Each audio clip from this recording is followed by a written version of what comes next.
NCT ક્લિનિકમાં આપનું સ્વાગત છે. હું ડોક્ટર સાવંત. આજે આપણે ખાસ કરીને બ્લડ પ્રેશર વિશે વાત કરવા અને તેની યોગ્ય સંભાળ કેવી રીતે રાખવી એ સમજવા માટે આપણે અહીં છીએ. ભૂમિબેન દેશો હું તમારું બ્લડ પ્રેશર ચેક કરી દઉં.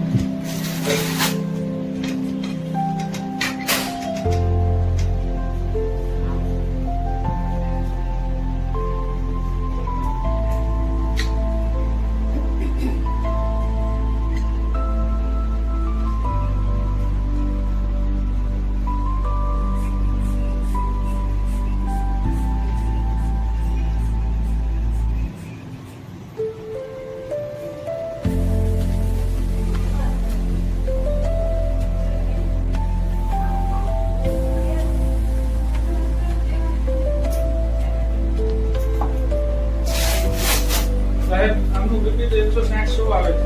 મારું બીપી એકચ્યુઅલ હોય એનાથી ઘણું વધારે આવે છે. તમને કાંઈ લક્ષણો છે જેમ કે છાતીમાં ભારે લાગવું, ગભરામણ થવું? તમારી તકલીફ જ નથી. તો આમાંથી ચેક કરવાય. બીજું આ વધારે આવી ગયું. એ ગભરાશો નહીં.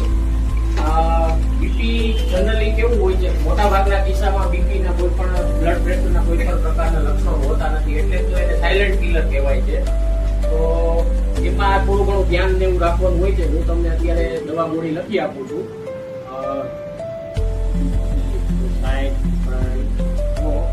તમને દવા ગોળી થોડીક લખી આપું છું. દવા નિયમિત રીતના લેજો, બરોબર છે.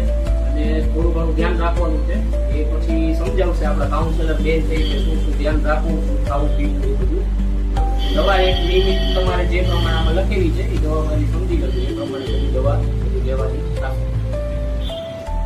ભૂમિબેન, તમારે છે ને બીપી ની દવા નિયમિત રીતે લેવી. અને તમને જો ખબર ન પડે તો ઘરે કોઈ હોય તો એમને તમારે ટાઈમસર દવા લેવાનું કેવું. દવા તમારે ચાલુ રાખવી પડશે, ભૂલી ન જવાય, નકર પાછું બ્લડ પ્રેશર તમારે વધી શકે છે. દવા ટાઈમસર લઈ લેજો. ભૂમિબેન, દવા જેટલું જ મહત્વ તમારી જીવનશૈલીનું છે. તમારે ત્યાં બ્લડ પ્રેશર આવ્યું છે, સરે દવા લખી દીધી છે, એટલે તમારે જમવામાં કાચું મીઠું લેવાનું નથી. એટલે તમે જે કઈ રસોઈ બનાવો છો એમાં ઉપરથી કાચું મીઠું ઓછું નાખવાનું છે, અને કાચું મીઠું છે ઉપરથી નાખવાનું નથી. ઘી તેલ તળેલું એ ઓછું લેવાનું છે. બને ત્યાં સુધી ઘરનો જ ખોરાક લેવાનો છે, તાજું રાંધેલું જ લેવાનું છે. તીખું તળેલું મસાલાવાળું કંઈ ખાવાનું નહીં, બરાબર છે. ફરસાણ નમકીન એવું કોઈ લેવાનું નહીં. અને દરરોજ સવારે તમારે 30 થી 45 મિનિટ સુધી ચાલવાનું છે, વોકિંગ કરવાનું છે. પ્લસમાં તમારે ઘરમાં પણ હળવી કસરત કેવી તમે કરી શકો છો. અને તમારું વજન થોડું વધારે છે, એટલે તમારે વજન ઘટાડવા માટેથી પ્રયત્ન કરવાના છે. અને આ સિવાય તમારે વોકિંગ કરવાનું છે, અને તમને મનગમતી પ્રવૃત્તિઓ કરવાની છે કે જેનાથી તમારું બ્લડ પ્રેશર માપવું. ભલે બરાબર છે બેન.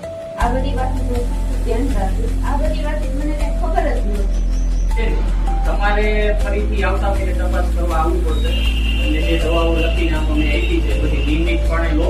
અને જીવનશૈલીમાં જેમ જેને વાત તમને બધું કહી, જીવનશૈલીમાં થોડો ફેરફાર કરો. આ એક એટલું યાદ રાખો, આ થોડીક લાંબા ગાળાની સારવાર છે. તમે નિયમિત પ્રમાણે દવાઓ ગોળીઓ લેશો, જે પ્રમાણે ફેરફાર કરવાના કીધા છે એ પ્રમાણે ફેરફાર કરશો તો તમારું બીપી કંટ્રોલમાં આવી જશે. અને થોડી ઘણી દવા પણ ઓછી થશે. પણ એક વસ્તુ યાદ રાખવું કે દવા ગોળી તમારે ટાઈમ ટુ ટાઈમ બધી લેવી પડશે. જો કાંઈ પણ પ્રશ્ન હોય તો ક્લિનિક પર તમે આવી જાઓ. દવા ગોળીનો કાંઈ પણ તમને થાય, દવા પીવાથી કાંઈ પણ પ્રશ્ન થતો હોય ક્લિનિક પર પાછા ફરીથી આવી જાઓ. સૌર બેન છે, કિશોરભાઈ છે, એમને વાત કરો આવીને, બરોબર છે. તો આગળ જે પણ કાંઈ પ્રશ્ન હશે, જે પણ કાંઈ આડઅસર કે સાઈડ ઇફેક્ટ દવાની કોઈ આવતી હશે તો આપણે એની ફરીથી આપણે એની અલગથી ટ્રીટમેન્ટ આપશું. અને તમારે થોડું ધ્યાન રાખવું પડશે. અને એવું કાંઈ લાગે તો આપણને સંપર્ક કરો. ભલે ભલે સાહેબ, તમારો ખૂબ ખૂબ આભાર. તમારો બેન કિશોરભાઈ, તમારો ખૂબ આભાર. આ બધી બાબતોનું ખૂબ ધ્યાન રાખવા પ્રયત્ન કરીશ. જોયું ને, એનસીટી ક્લિનિક એ ફક્ત દવા આપવા માટે જ નથી. આ દર્દીને જાગૃત કરવા માટે, સમજાવવા માટે અને લાંબા ગાળાની સમસ્યા માટેનું પૂરી પાડવા માટેનું ક્લિનિક છે. બ્લડ પ્રેશર જેવી બીમારી દર્દીને સહયોગ અને નિયમિતતા જ સફળતાની ચાવી છે. તો સ્વાસ્થ્યનું ધ્યાન રાખો.